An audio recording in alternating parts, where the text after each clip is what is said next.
वरहमतुल्लाहि वबरकातुहू। अज़ीज़ तलबा तालिबात, आज हम देखने जा रहे हैं 12th इकोनॉमिक्स। देखिए तलबा, क्लास 12th है, सब्जेक्ट इकोनॉमिक्स, वीडियो नंबर है हमारा 3.9।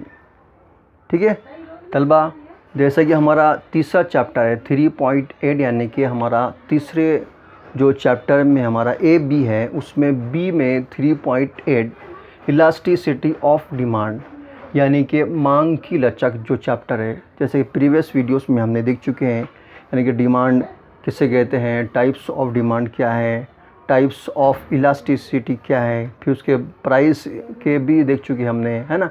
लेकिन अब इस चैप्टर में हमें देखना है कि मांग की कीमत लचक की पैमाइश के तरीक़े, यानी कि methods of measuring price elasticity of demand.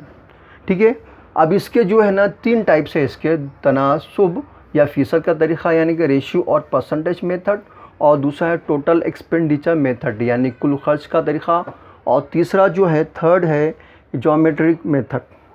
ठीक है, 3 है। अब एक एक करके हम देखेंगे। पहला जो हमारा है रेशियो और परसेंटेज मेथड, यानी कि तनासुब या फ़ीसद का तरीक़ा। ठीक है, अब इसमें देखेंगे सबसे पहला हमारे सामने है तनासुब या फ़ीसद का तरीक़ा। अब तनासुब या फ़ीसद का तरीक़ा किसे कहते हैं? अब तनासुब या फ़ीसद का तरीक़ा यानी कि मांग में फ़ीसद तब्दीली को कीमत में फ़ीसद तब्दीली से तो डिवाइडेड करने के बाद उसका जो हासिल जवाब रहेगा वो मांग की लचक होगा। क्या होगा? तो यानी कि तनासुब या फ़ीसद का तरीक़ा यानी कि मांग में फ़ीसद तब्दीली को हम क्या कर रहे हैं, कीमत में फ़ीसद तब्दीली से उसका डिवाइडेड कर रहे हैं, जिस पर हासिल जवाब उसका क्या होगा, हासिल जवाब होगा उसका मांग की लचक। जैसे उसको इंग्लिश में हम देखने जा रहे हैं, ED percentage change in demand upon percentage change in price.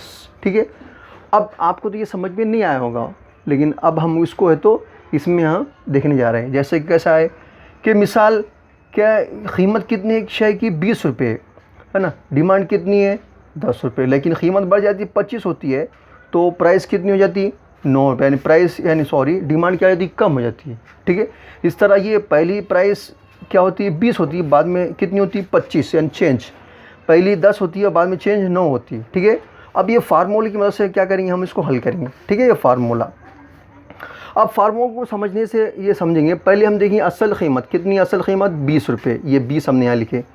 फिर नई कीमत कितनी है 25, हमने कितने ये 25 लिखी है। 25 को 20 से क्या करें, हमको माइनस करना है, कितना आया जवाब 5 आया, ये 5 हमने फ़र्क लिख लिए। फिर असल मांग कितनी है, असल मांग 10 है, ये 10 लिख दिया हमने। फिर क्या है नई मांग, नई मांग कितनी है, नई मांग यानी कि दूसरे नंबर पे, यानी कि पहले के बाद दूसरे नंबर पे 9 आ गए, तो 10 को 9 में से क्या करें हमने माइनस किए, जवाब हमारा आया फ़र्क यानी 1 आया। ठीक है, अब हमने ये, ठीक है, अब ये फार्मूले को उठा के हम यहाँ लाना है, उठा के हमने यहाँ रख दिया उसको, यानी E D is equal to delta Q upon Q into P upon delta P. अब डेल्टा का मतलब क्या होता है, चेंज, और क्यू यानी कि क्वांटिटी, डेल्टा क्यू यानी कि चेंज इन डिमांड।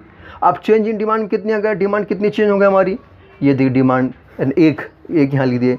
क्यू यानी कि असल उसकी डिमांड, असल डिमांड कितनी है उसकी, असल डिमांड 10 है ना, ये 10 लिख दिया हमने, इनटू अब ये है पी, पी यानी कि क्या होगा, पी यानी कि असल है तो कीमत, पी यानी प्राइस, असल प्राइस कितनी है 10, ये 20 को हमने यहाँ लिख दिए है ना 20।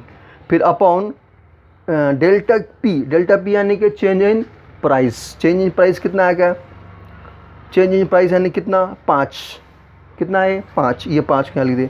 अब इसको हमने क्या करें, इसको क्या करें, हमको इसको डिवाइडेड किए हमने, तो जिससे हमारा क्या है, कितना आएगा हमारा 0.4, 0 कितना आएगा 4, उसका आंसर है। यानी क्या होगा, ई डी लेस देन 1 इसको कहते हैं, यानी कि ई डी से ई डी छोटा है 1 से, ई डी क्या है छोटा है 1 से, कैसे मतलब इसका मतलब, यानी 1 के अंदर छोटा और 1 के ऊपर है तो बड़ा, यानी कि 1 के से अंदर है तो छोटा यानी लेस कहेंगे, और 1 के ऊपर अगर 1 से ज़्यादा अगर रहा तो हम क्या कहेंगे, उसको बड़ा कहेंगे हम। ठीक है, तो क्या छोटा, ई डी लेस देन 1।